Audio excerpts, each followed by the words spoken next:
Henrique, me chama muita atenção essas pesquisas que a BB Media vem fazendo, porque Uhum. esse, esse mercado é muito novo, o mercado de streaming é muito novo, o mercado de televisão via computador, se é que a gente pode falar assim, a grosso modo, é uma coisa muito recente, né? Tem muita gente ainda está discutindo se o futuro da televisão vai ser exatamente esse ou não vai ser.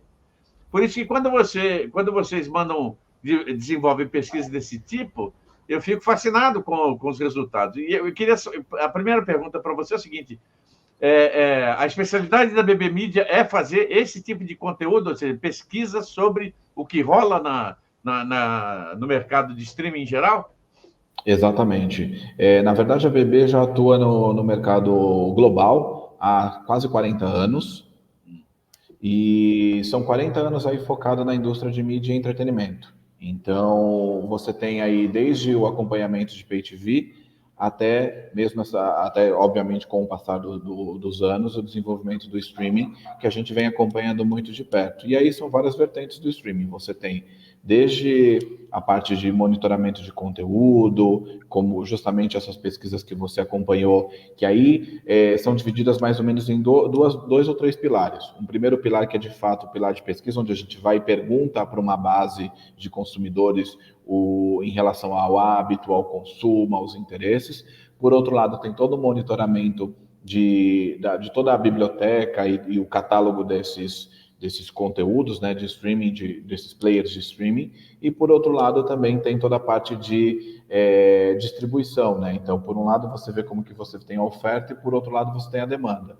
E agora, recentemente, há cerca de 2 ou 3 anos, a gente vem focado principalmente na audiência dos principais players de streaming para vários mercados aí do mundo. Seja Latam, a gente tem mercados globais também, como Estados Unidos, Canadá, toda a parte de Europa. Então, de fato, nós somos especializados nessa parte de consumo de conteúdo de streaming também. Henrique, outra coisa que eu Exato. queria entender é o seguinte: como é que vocês. Qual é a premissa que leva vocês a fazerem uma pesquisa? Aonde começa a discussão? Ah, não, vamos ver esse negócio do mercado turco, ou a China é interessante. Como é que é o procedimento? Como é que vocês processam isso?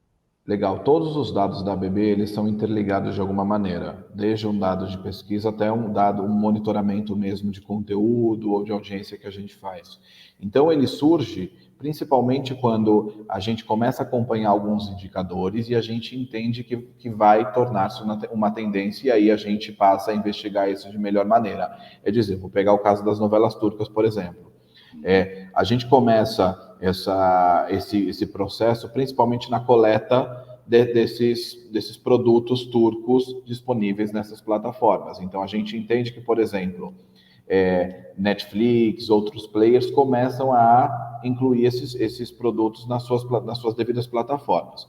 Então, a gente já começa a entender, com base nos números, que esses números vêm aumentando. Então, ano a ano, a gente vê que isso vem crescendo. Posto tudo isso, a gente começa a entender performance disso, porque provavelmente antes da gente começar a monitorar, houve um interesse, houve uma negociação, uma distribuição que vão fazer com que mexa o ponteiro. Então, nesse caso, o que a gente faz? A gente entende que o catálogo desses players vem aumentando a distribuição com base nisso ou no outro. Às vezes, a gente consegue entender que eles vêm aumentando até mesmo antes disso virar um hit, né? Então, por exemplo, a gente tem o acesso ao catálogo de mais de 500 plataformas no Brasil.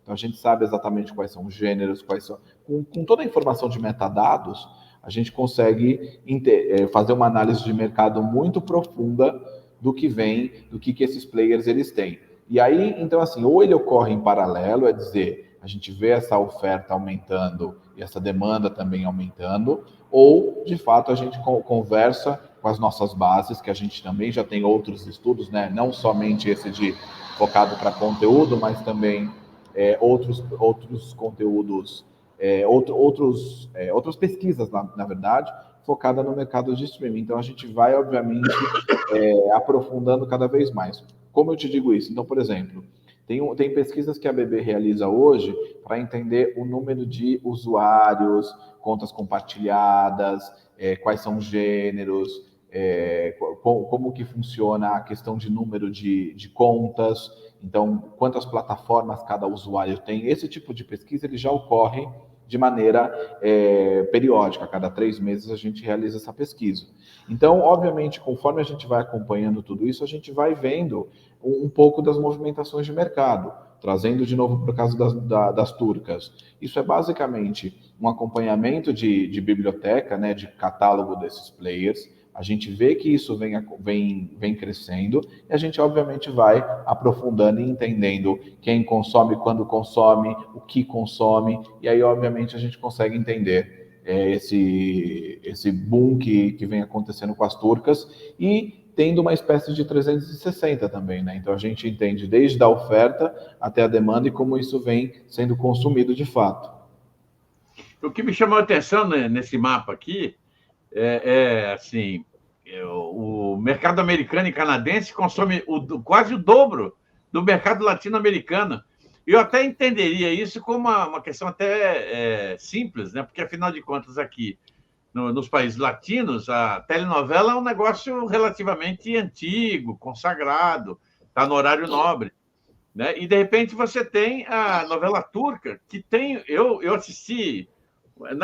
Não é que eu assisti uma novela turca inteira, mas tinha uma série francesa chamada 10%, que é sobre uma agência de talentos e tal, que foi feita uma versão britânica, e aí, de repente, eu encontro no canal Max, né, o antigo HBO Max, uma novela que é exatamente, uma série que é exatamente essa. Aí eu assisti o primeiro episódio, o segundo, para ver as comparações, né, porque eu gosto muito desse tipo de comparação em termos de produção.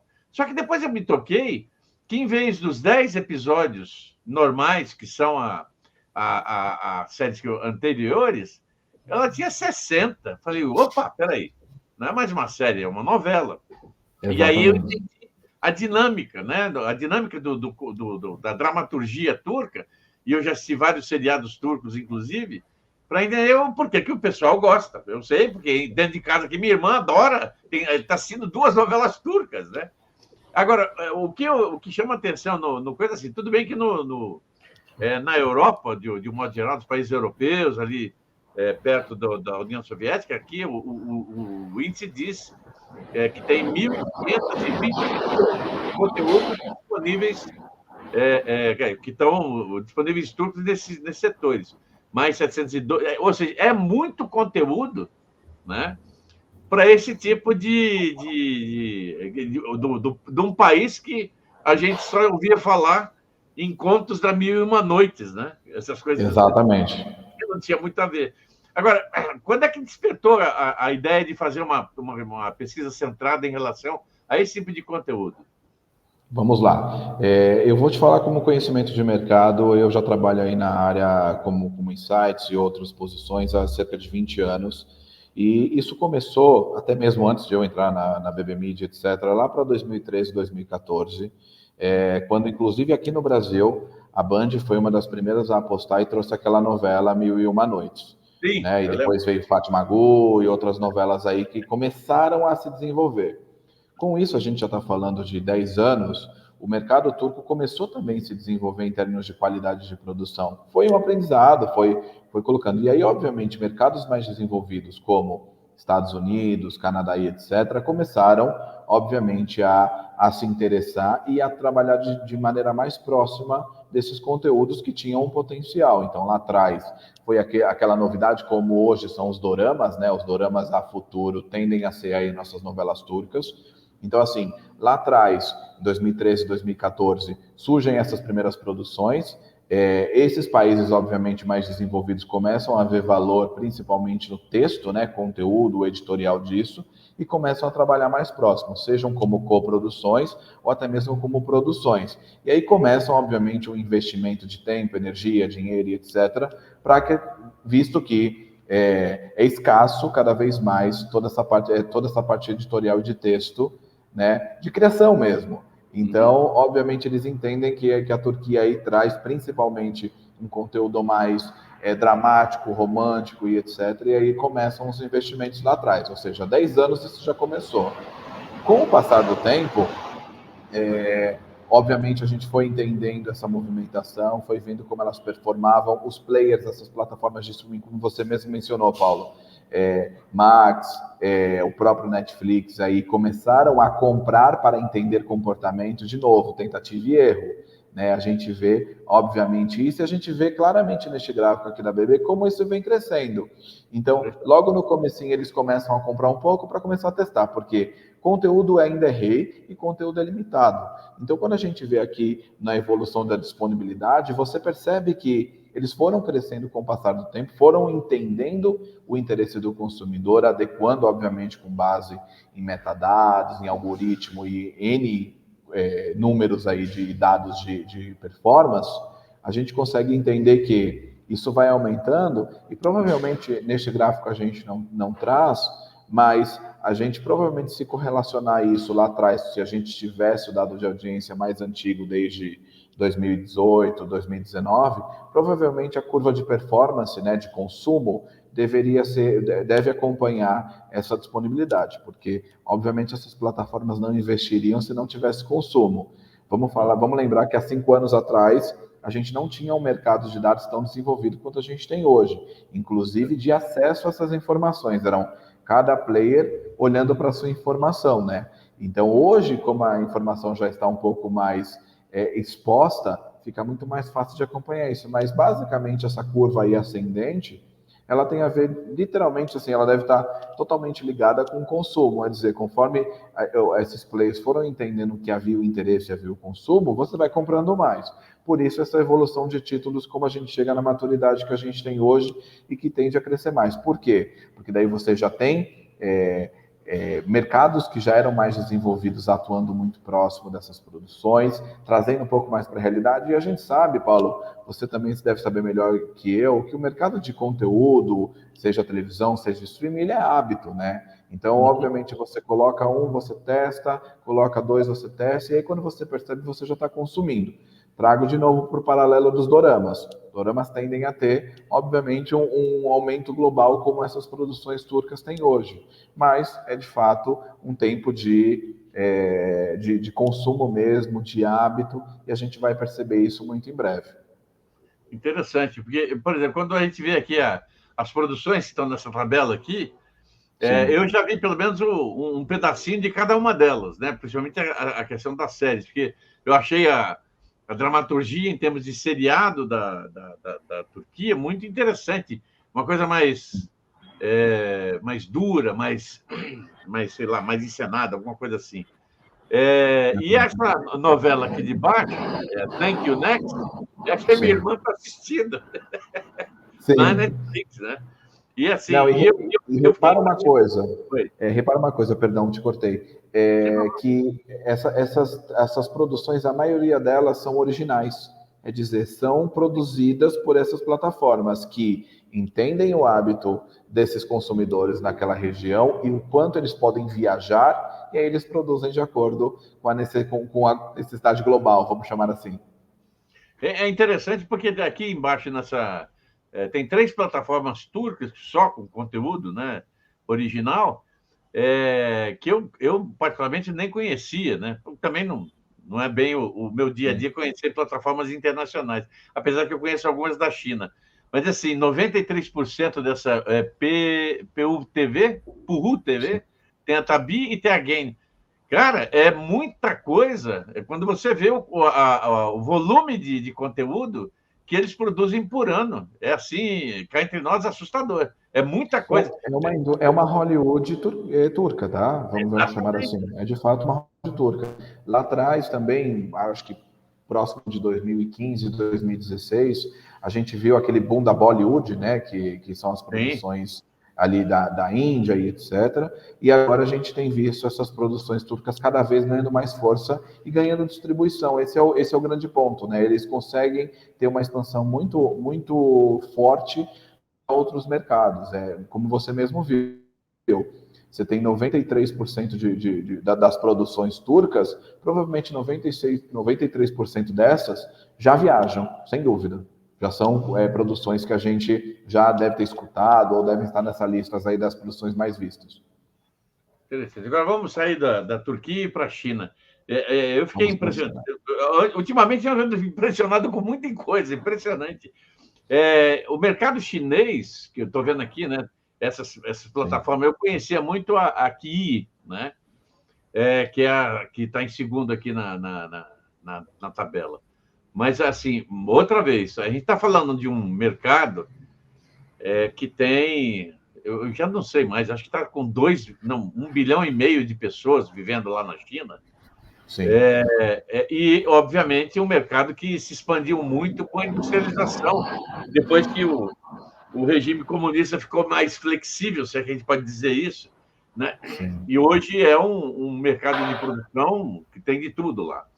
Agora, como é que vocês chegaram nesses dados? Como é que vocês conseguiram fazer essa pesquisa? Porque, assim, independente do que a China faz em termos mundiais, ela ainda é restrita a ficar divulgando coisas do seu próprio conteúdo.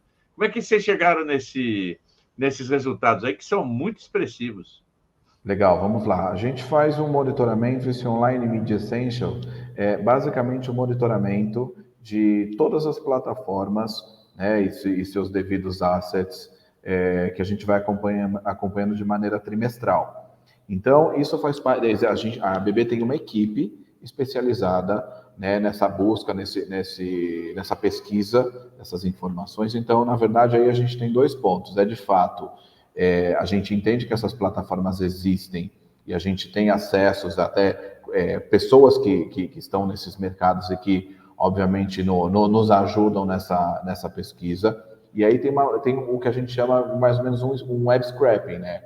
A gente entra nessas plataformas, entende mais ou menos a quantidade de conteúdos, esse tipo de coisa, e a gente consegue ter, obviamente, um mapeamento do que é a plataforma em termos de quantos conteúdos, quais gêneros, etc. E, por outro lado, esses números que vocês veem de número de assinantes, de número de usuários, etc., é basicamente uma pesquisa que a gente faz com algumas, geralmente é um painel entre 300 a 600 pessoas por país, e a gente faz literalmente perguntas de quais plataformas consomem, quais usa mais, em termos de favoritismo e algumas outras coisas, e aí, com base nessa taxa de respostas e com uma projeção ao mercado chinês, a gente consegue chegar nesses números, com base em pessoas que têm acesso à internet, e aí a gente obviamente extrapola para chegar nesses grandes números aí de usuários dessas plataformas. Interessante. Uma coisa que me chamou a atenção, usuários de SVOD, por faixa etária, quer dizer, as pessoas mais velhas são as que estão consumindo mais esse tipo de conteúdo e, pelo jeito, via smartphone, não dentro Que são de os casa. mais consolidados, né, Paulo? Se a gente for trazer para o nosso mercado hoje, vamos pensar no Netflix, por exemplo. Netflix provavelmente tem o mesmo comportamento. E eu te falo com conhecimento de causa.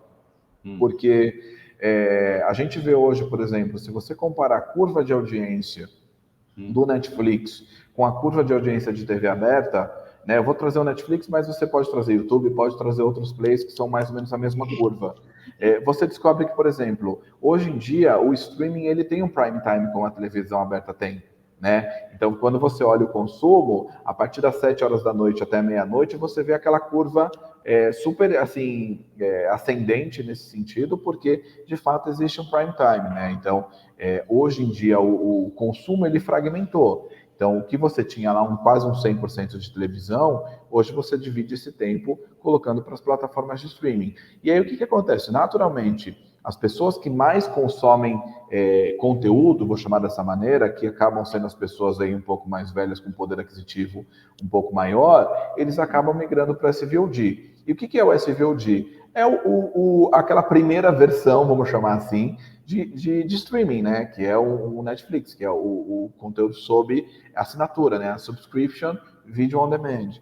Então, ou seja, o mais, vou dizer assim, o mais, não vou nem chamar de mais velho, mas é o primeiro aí, a primeira etapa avançada nesse sentido, o que faz com que, naturalmente, como eu te falei, consumo e tempo. As pessoas vão aprendendo e acabam indo mais para esses modelos, né? Por isso que o SVOD é, de fato, o que mais tem penetração, vamos chamar assim, são os usuários mais velhos. E aí o smartphone, ele aparece como o protagonista porque é o que é hoje, né? Hoje em dia, cada vez mais as pessoas estão menos no computador, muito mais no smartphone e na Smart TV jogando, aí ou consumindo ou adequando esse consumo à sua rotina, né? Então, quando você olha, por exemplo, antes da pandemia, antes de você ter aquele boom do streaming, de fato, existia, obviamente, o consumo de smartphone, etc. Mas hoje, agora, jogando para 2024, o smartphone, as pessoas já não conseguem viver sem isso, né? Então, elas continuam consumindo conteúdo, mas adequando a sua rotina, no trajeto, no trânsito, no transporte público, naquele momento onde você tem um espaço de 1 hora, numa fila, alguma coisa do tipo, você vai consumindo o seu conteúdo necessário. E hoje em dia, por exemplo, trazendo para o SVOD, você tem as opções de baixar conteúdo offline para você consumir. Então, assim, de fato, é um movimento natural e que o que a gente percebe é que cada vez mais, e aí a gente trazendo para o mais velho no sentido do VOD, mas se você olhar para as outras tecnologias, como o AVOD, ou até mesmo outros tipos de consumo, você vai entender que o jovem, ele vai provavelmente acompanhando essa tendência e vai ter um número maior. Interessante. Você sabe que em 2006 eu estava no metrô em Londres e uma coisa que me chamou a atenção é a quantidade de pessoas que estavam escutando música através dos dispositivos, seja iPod, qualquer coisa do gênero. E mais ou menos uns 10 anos depois, né, eu estou no metrô em São Paulo e o metrô estava com problema na linha, então ele estava toda hora parando nas estações, ficando 5, 6 minutos mais tempo, e muito lotado, final de tarde. Então, estou em pé ali, perto da porta, e notei uma garota, uma adolescente, que não desgrudava do celular. Né? Sim. E aí eu não queria, né? O que você está assistindo, mas assim, como eu sou um pouquinho mais alto, eu olhei de frente, ela estava assistindo uma série de ficção científica, que é o Orphan Black. Isso foi uma coisa que me chamou a atenção, da mudança percebendo isso diretamente, né? A mudança de comportamento, da onde as pessoas começavam a assistir esses conteúdos. Porque uma coisa é você chegar em casa, olha, são 8 horas, vai passar tal série. E com o advento do streaming, a coisa mudou radicalmente. Eu assisto a hora que eu quiser, em qualquer lugar que eu quiser. E adequo a minha rotina. A Columbia, lá nos Estados Unidos, na época do VHS, ela tinha um slogan que, assim, VHS, eu assisto a hora que eu quero, quando eu quiser. Só que tem esse problema, hoje já não é mais isso, né? Eu assisto em qualquer lugar a hora que eu quiser. Eu adequo a minha rotina, né? Exatamente. Eu acho que isso aí é um grande diferencial. E nesse sentido, o que me chamou a atenção de todos os trabalhos que vocês fazem é, por exemplo, essa pesquisa aqui sobre assinatura, canal por assinatura, versus você acessar conteúdos gratuitos, mas que tem anúncio. Lá nos Estados Unidos, a Universal lançou seu próprio canal streaming chamado Peacock, né? Que é gratuito. Sim. Mas você tem que estar assistindo lá qualquer coisa, entra um anúncio como se fosse uma televisão convencional. Tem outras plataformas do gênero, Pluto TV, por exemplo. Mas se você quiser não assistir os anúncios, você paga, você tem que pagar. Como é que vocês... Eu achei interessante o seguinte, como é que vocês chegaram nessa pesquisa? Né? Por que nós vamos discutir quem faz assinatura versus quem assiste? Não, estamos lá, é isso aí. Bom, deu uma travada aqui, mas eu entendi, eu peguei até o final da pergunta, mas vamos lá. Vou por partes nessa resposta, tá? O primeiro ponto é, de fato, o consumidor, no geral, ele é sensível a preço, né? Então, quando a gente mexe no bolso, principalmente do brasileiro, ele já começa a repensar suas prioridades, né? Então, quando a gente fala assim, legal, eu já venho num costume de assistir esse conteúdo numa televisão, ou isso trazendo para anos para trás, tá? E o comercial sempre me incomodou, dizer, tá dentro da minha rotina, tá tudo bem, não é nada que eu vá sofrer. Se eu quiser, obviamente, por isso eu pago mais caro para não tê-lo, como a gente foi vendo esse mercado se desenvolver. E que aí você até trouxe o Peacock, o Pluto, etc. Mas hoje a gente tem Netflix e Disney aí, já trazendo opções de planos com anúncio, que é um pouco dessa provocação que tem aí nessa análise que foi feita pela BB. Então, assim, de fato, o preço é um fator importante e que a gente entende que o preço ele está muito de acordo com o interesse do consumidor. Se é um consumidor que realmente faz muito sentido, tem muito interesse pelo conteúdo e não ser interrompido, ele provavelmente ele não vai ter nenhum tipo de problema em pagá-lo. Mas a gente entende que a sede maior é pelo conteúdo e obviamente pela rapidez que esse conteúdo vai chegar para ele, né? E não, de fato, pela experiência. A experiência você tem em um ou outro produto que acaba exigindo aí um pouco, que não te privaria sei lá, de parar 30 segundos para assisti-lo. Então, de fato, o preço é um fator importante que driva esse consumo. É dizer, ele cada vez mais entende-se com base em dados, e aí em pesquisa que eu vou entrar na sequência, que o preço, de fato, ele mexe o ponteiro no sentido, dizer, eu tenho uma propensão a não estar incomodado com o anúncio desde que você não mexa no meu bolso.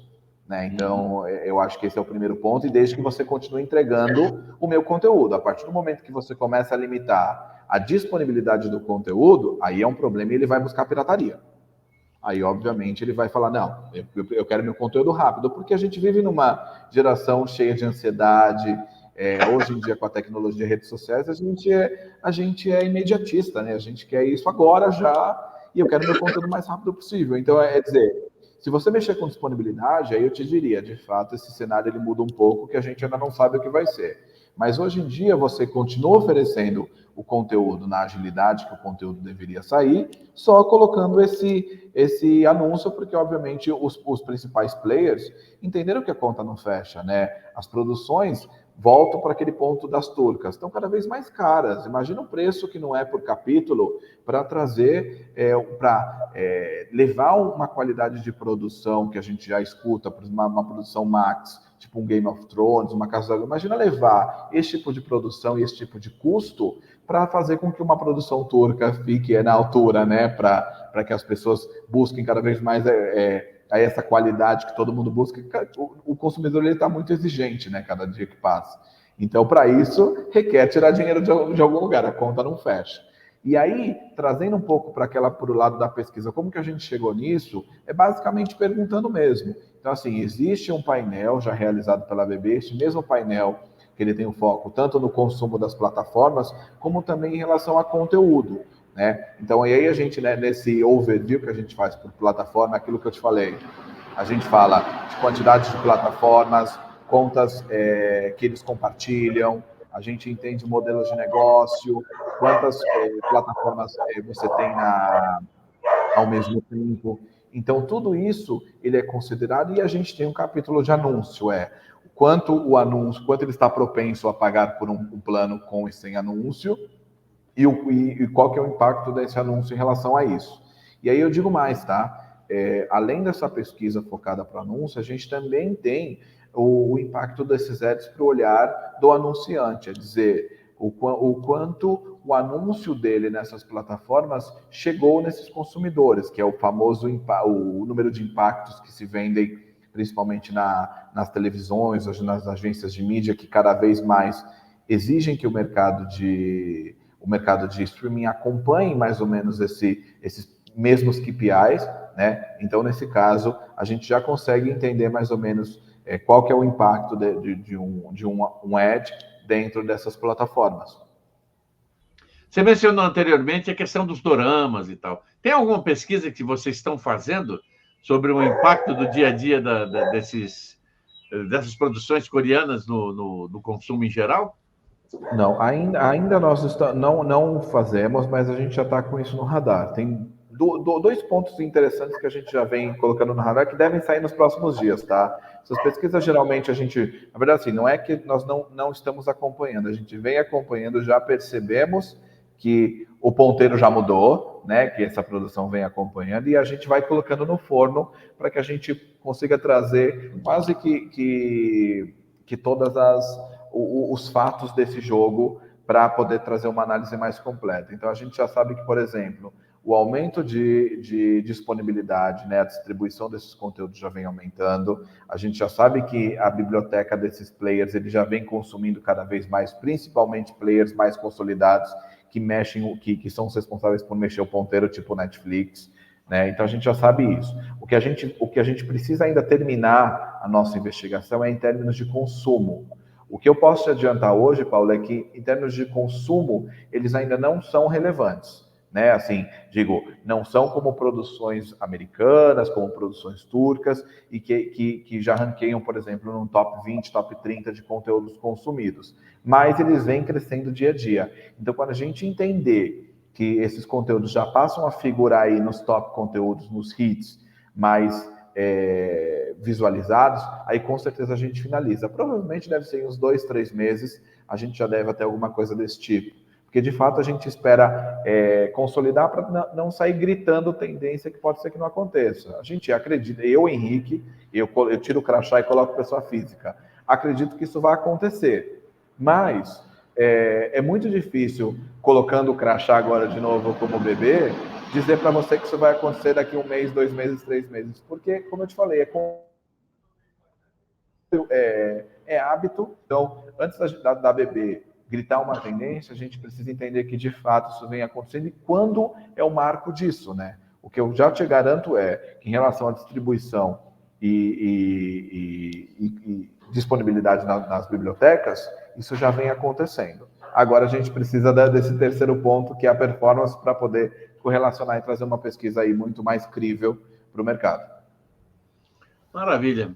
Eike, muito obrigado pelo papo. Você esclareceu uma série de dúvidas que eu tinha, e eu imagino que até o público em geral também tenha. Porque eu acho fascinante quando você pega um assunto como esse e destrincha para poder esclarecer as coisas, as pequenas minúcias, até mesmo o jeito de operar esse tipo de pesquisa. O resultado disso vai obviamente, não só impactar as pessoas pesquisadas, como também o alvo, né, da pesquisa, ou seja, o mercado de produção de um modo geral. Muito obrigado pelo papo e espero a gente, em breve, conversarmos sobre dorama. Sem dúvida, Paulo, eu que agradeço pela oportunidade.